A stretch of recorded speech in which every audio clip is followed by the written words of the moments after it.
These cheetahs, destined for India, spent their last days on South African soil in early September. The distinctively spotted cat that once roamed in Asia was declared extinct in India in 1952.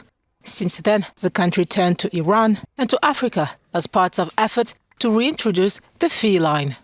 Namibia is making 8 animals available for reintroduction in India, and South Africa is making 12 animals available. But for a genetically viable population in India in the long term, you need at least 500 individuals.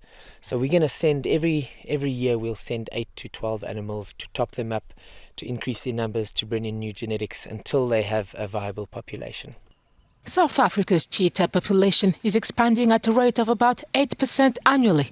These quarantined animals at the Rooiberg Wildlife Veterinary Park are destined for Mozambique, where their population has dwindled. Before the trip, a delicate capture phase begins. The cats are sedated, their identification colours checked, and they are finally loaded into a vehicle. This phase also serves as practice, especially for the veterinary team.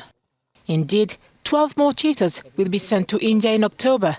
This larger and more challenging relocation will require the cats to travel longer distances with stops in commercial airports. It's a lot better to have a smaller cage than a bigger one, or like crate, and that's purely because it doesn't give them space to try run against the side to get out. But the stress level is the biggest thing.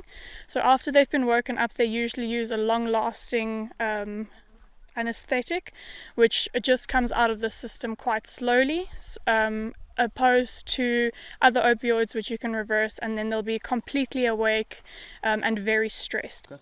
This time was a success. The South African cheetahs are ready for their journey.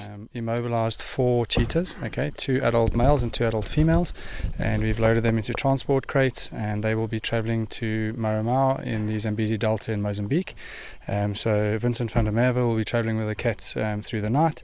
They will then hop onto an aeroplane and travel over into Mozambique early in the morning. The southern African countries of South Africa, Zambia, Namibia and Zimbabwe have significant cheetah populations and are expected to play a part in their reintroduction in India following the first shipments this year.